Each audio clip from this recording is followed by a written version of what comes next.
전 아주 놀라운 일이 일어났는데요. 지금 생각해봐도 저에게 어떻게 그런 거짓말을 했는지 싶습니다. 저의 이야기를 하기 위해서는 20년 전으로 거슬러 가야 돼요. 그때 저는 남편과 두 아들을 둔 평범한 가정주부였습니다. 다들 주위에서 저를 많이 부러워했어요. 왜냐하면 남편은 자수성가한 성공적인 사업가였고 두 아들은 얼굴도 잘생기고 공부도 잘했거든요. 스스로 알아서 잘하다 보니 제가 잔소리할 일도 없었고 늘 부모에게 효도하는 성실한 아들들이었습니다. 남편은 부모님한테 기업을 물려받거나 하지 않았어요. 저와 연애 때부터 사업을 준비하던 사람이었는데 옆에서 지켜본 사람으로서 잠을 아껴가며 자신의 사업을 위해 발로 뛴 사람입니다.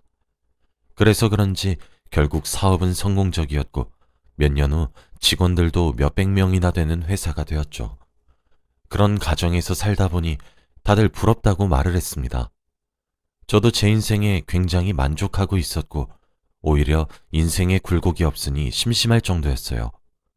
남편은 아무리 바쁘더라도 항상 저녁은 집에서 가족들과 먹는 사람이었고 아들들도 저와 남편에게 애교도 잘 부리고 학교에서 있었던 일들을 다 말해주었습니다.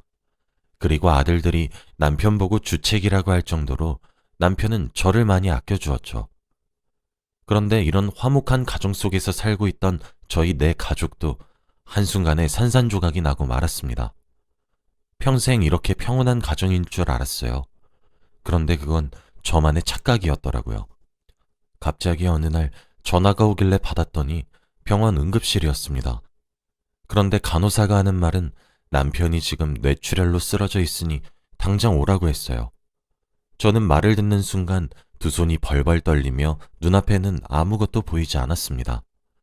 그리고 옷도 챙겨 입을 새도 없이 신발로 짝짝이로 신으며 택시를 타고 응급실로 갔죠. 병원으로 가니 남편은 수술 중이었고 저는 울면서 남편의 수술이 끝나기를 기다렸습니다. 그동안 아들들도 학교에서 달려와 제 옆을 지키며 아무 일도 없을 거라고 위로를 해주었죠. 남편의 수술을 기다리는 동안 정말 많은 생각을 했던 것 같아요. 혹시라도 남편의 수술이 잘못되어 한순간에 남편을 잃을 수도 있겠다는 생각을 했습니다. 그러다 보니 감정이 추슬러지지 않았고 눈물이 계속 흐르더라고요. 그렇게 몇 시간의 수술이 끝나고 의사 선생님께서 나오셨습니다. 다행히도 수술은 잘 끝났다고 했고 당분간 입원을 하면서 치료를 받아야 한다고 하더라고요. 저와 아들들은 너무 감사하다고 인사를 드린 뒤 중환자실로 가서 남편을 기다렸습니다. 저는 아들들한테 시간이 너무 늦었으니 집으로 돌아가라고 했고 저 혼자 남편을 간병했어요. 그리고 남편이 일어날 때까지 옆을 계속 지켰습니다. 저는 당연히 남편의 병간호는 제가 해야 한다고 생각했는데 주위에서 극구 반대를 하더라고요. 간병인을 쓰라며 집에서 자식들이나 보살피라고 했습니다. 저는 한 번도 간병인을 생각해 본 적이 없어요. 제 남편이고 제가 사랑하는 사람이니 당연히 제가 간병을 해야겠다고 생각했습니다. 남편도 집에서 쉬라고 했지만 저는 끝까지 남편의 곁을 지켰어요. 그런데 남편의 소지품 검사를 하는데 아주 충격적인 것을 발견했습니다. 바로 여자의 립스틱이었어요. 그때는 남편을 간호한 지 한 달쯤 되었을 때라 정말 충격적이었습니다. 이 사람한테 다른 여자가 생겼다는 생각은 한 번도 안 해봤는데 이미 몇 번 쓴 것 같은 립스틱이 남편의 자켓 안주머니에서 발견이 되었어요. 그 자리에서 당장 남편에게 누구 거냐고 따져 묻고 싶었지만 아픈 사람에게 차마 그렇게 말을 할 수 없었습니다. 그리고 지금은 제 옆에서 잘 웃고 이야기하면서 예전과 똑같이 행동하는 사람이 다른 여자를 만난다고 생각하지 않았어요. 그래서 정말 바보 같다고 생각할 수도 있겠지만 저는 그때 꾹 참았습니다. 남편에게 한마디도 하지 않았고 그 여자는 잠깐 스쳐갔던 여자라고 생각했어요. 지금 생각해봐도 정말 한심하고 미련한 것 같네요. 아무튼 저는 남편이 다른 여자의 물건을 들고 있는 것을 알고 있었지만 모른 척 했어요.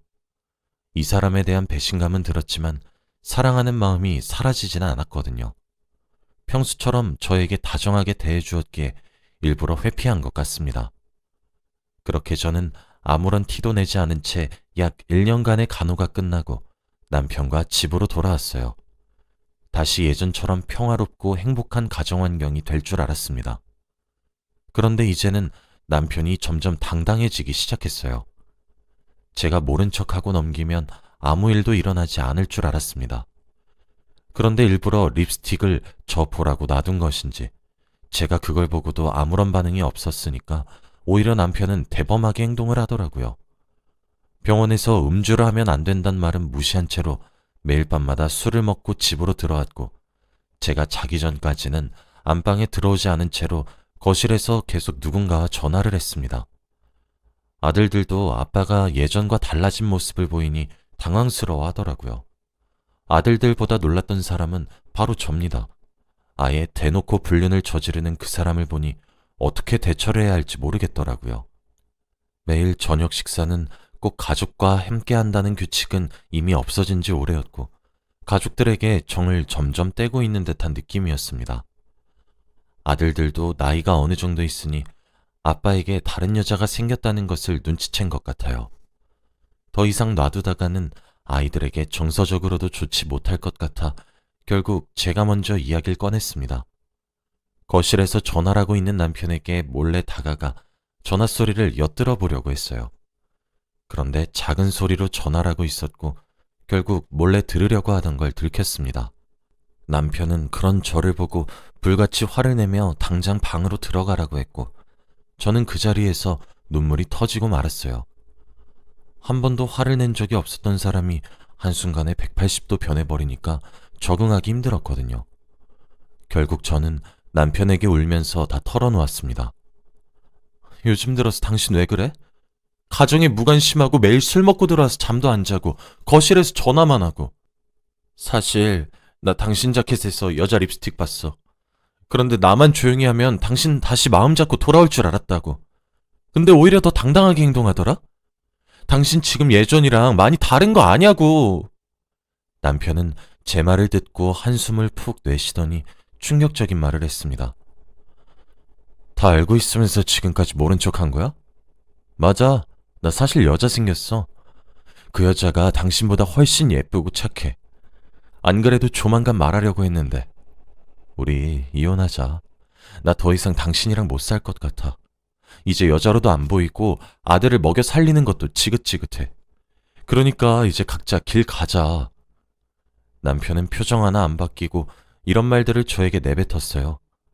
남편의 말 한마디 한마디가 제 심장을 파고드는 것 같았습니다. 상처를 너무 받았고 눈물이 멈추지 않더라고요.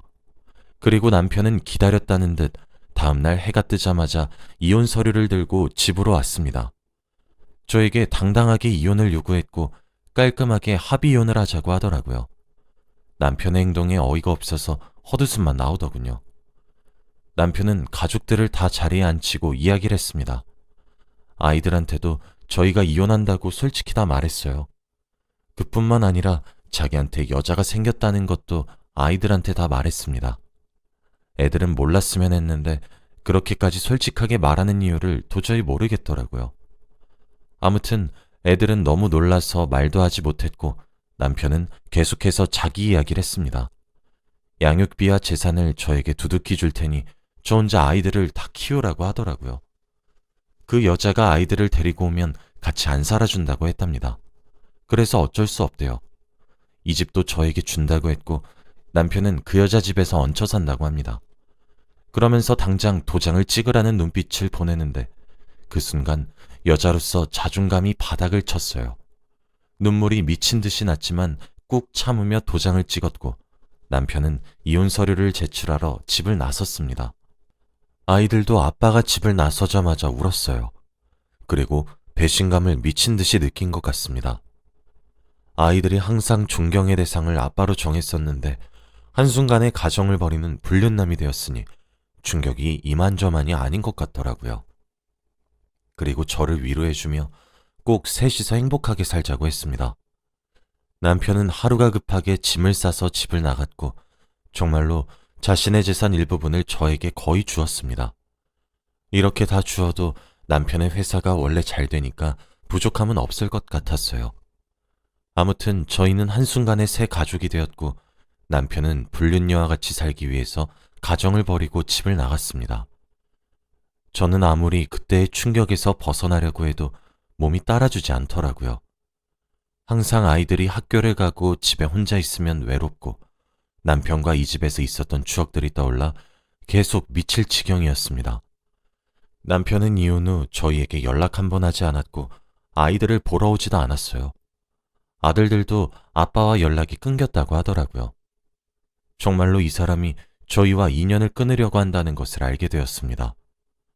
저는 하루하루 괴롭고 슬퍼서 일상생활이 도무지 불가능했고 결국에는 병원의 힘을 빌렸어요.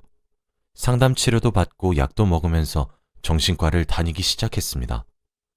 의사 선생님의 말로는 우울증이라고 했고 다행히 좋은 치료 덕에 빠르게 회복할 수 있었습니다. 믿었던 사람에게 크게 배신을 당하고 나니까 눈에 뵈는 게 없더라고요. 세상에 믿을 게 하나도 없는 것처럼 느껴지고 이 세상에서 살기 싫어집니다. 남편의 불륜 때문에 저는 우울증 약까지 먹고 정신과 상담 치료까지 받는 여자가 되었죠. 그렇게 몇 년이 흘러서 저는 병도 조금씩 완화되어서 사람들을 만날 수 있게 되었어요. 원래는 사람들과 대화조차도 힘들었는데 역시 시간이 약인 건지 점차 나아졌습니다. 아이들도 이젠 성인이 되어서 대학교도 가고 직장도 생겨서 제가 할 일이 없어졌어요. 전 남편은 연락이 하나도 안 됐고 아이들을 보러도 오지 않았지만 통장에 주기적으로 양육비는 보냈습니다. 어디서 뭐라고 사는진 전혀 몰랐지만 양육비는 매일 정해진 날에 꼬박꼬박 입금해 주더라고요. 인터넷에 남편의 회사를 검색해도 기사 하나 올라오지 않았고 적은 액수가 아닌 양육비도 잘 보내니까 이 사람이 정말 뭐하고 사는지 궁금했습니다. 하지만 연락이 전혀 되지 않으니 물어볼 수도 없었죠. 저는 전 남편과 이혼을 하고 다른 남자들도 많이 만났어요. 새로운 일도 시작했는데 거기서 사람들을 만나다 보니 인간관계도 배웠고 전 남편을 잊는데 많은 도움이 되더라고요. 가끔씩 전 남편이 생각이 났지만 그런 쓰레기를 아직까지 잊지 못한 제 자신이 너무 한심해서 최대한 머릿속에서 지워내려고 노력했습니다. 딱 봐도 그 여자와 같이 잘 지내고 있을 거라고 생각했죠. 그렇게 전 남편과 헤어진 지 20년이란 세월이 흘렀습니다. 아이들은 그동안 결혼도 하고 벌써 손주까지 생겼어요.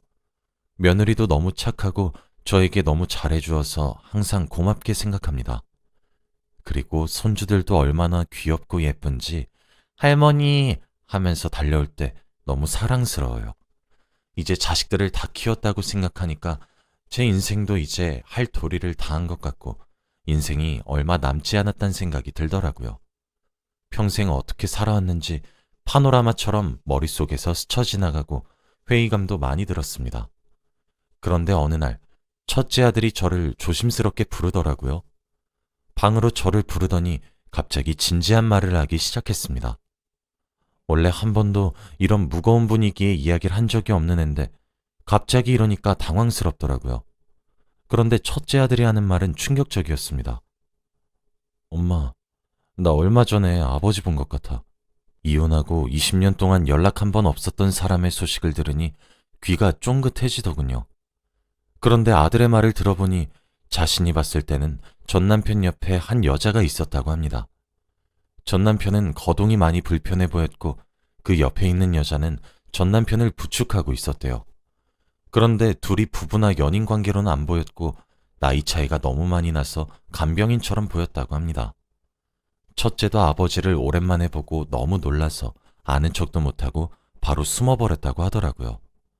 저희 동네에서 봤다고 했고 혹시라도 동네를 걷다가 마주칠 수도 있으니 알고 있으라고 말을 했다고 합니다. 저와 헤어지고 한 번도 소식을 듣지 못했는데 20년 만에 들었던 말이 다른 여자와 길을 걷고 있었다니 정말 착잡하더라고요. 제 마음 한구석에는 그래도 저와 헤어진 것을 후회하고 혼자서 힘들게 살아가고 있길 바랬는데 젊은 여자와 함께 산책을 하고 있었단 말을 들으니까 기분이 마냥 좋진 않았습니다. 그리고 혹시라도 길에서 마주친다면 인사라도 건넬 수 있을 것 같은 기분이었어요.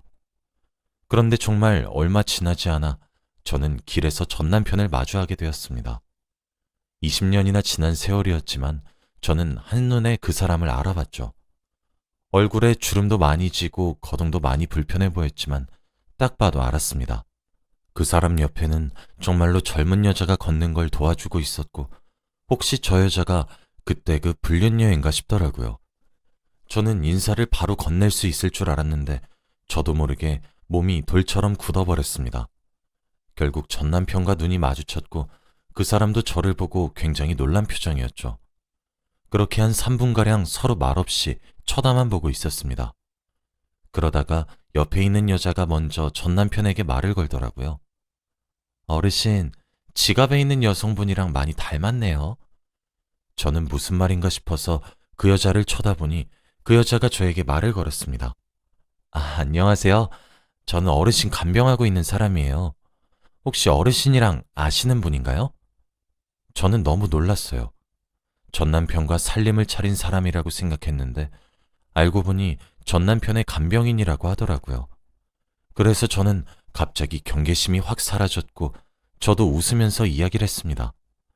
그러다가 전 남편이 집에서 차 한잔하고 가자고 했고 저는 그 사람을 따라 전 남편이 살고 있는 집으로 갔어요.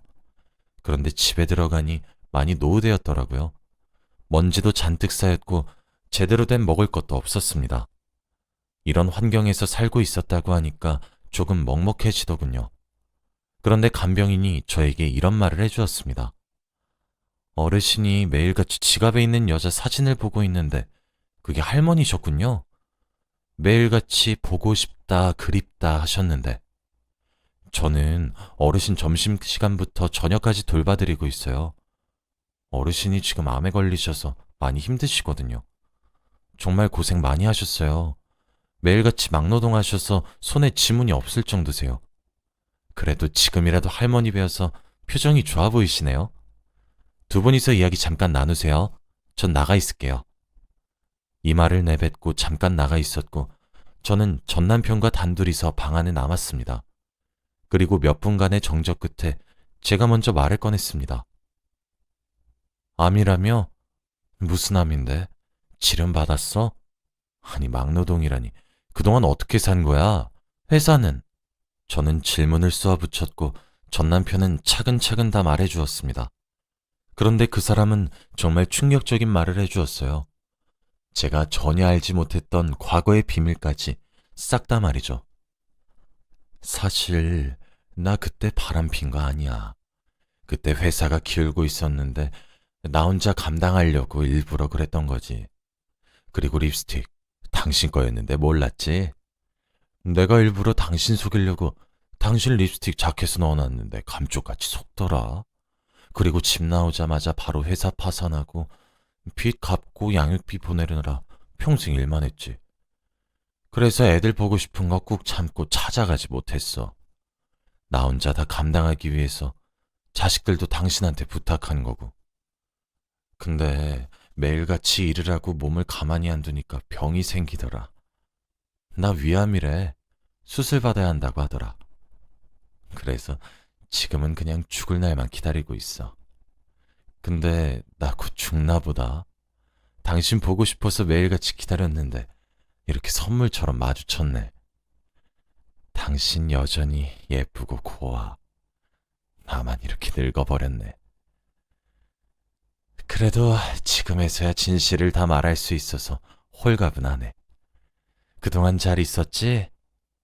저는 남편의 말을 듣고 펑펑 울었어요. 저는 그것도 모르고 매일같이 아들들과 남편 욕을 하면서 지냈는데 알고 보니 끝까지 이렇게 미련한 사람이었습니다. 울면서 전 남편에게 화를 불같이 냈어요. 그걸 왜 혼자 감당해? 회사 망한 건 나 몰랐단 말이야.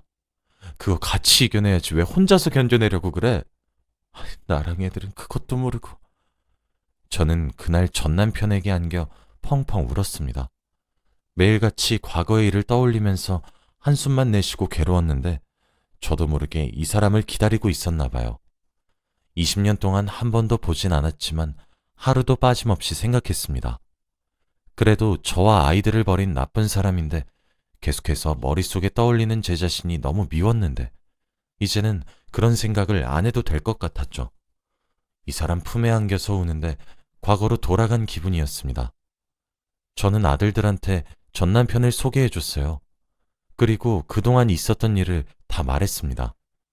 아들들도 전 남편을 그리워하고 있었던 건지 이야기를 들으면서 울더라고요.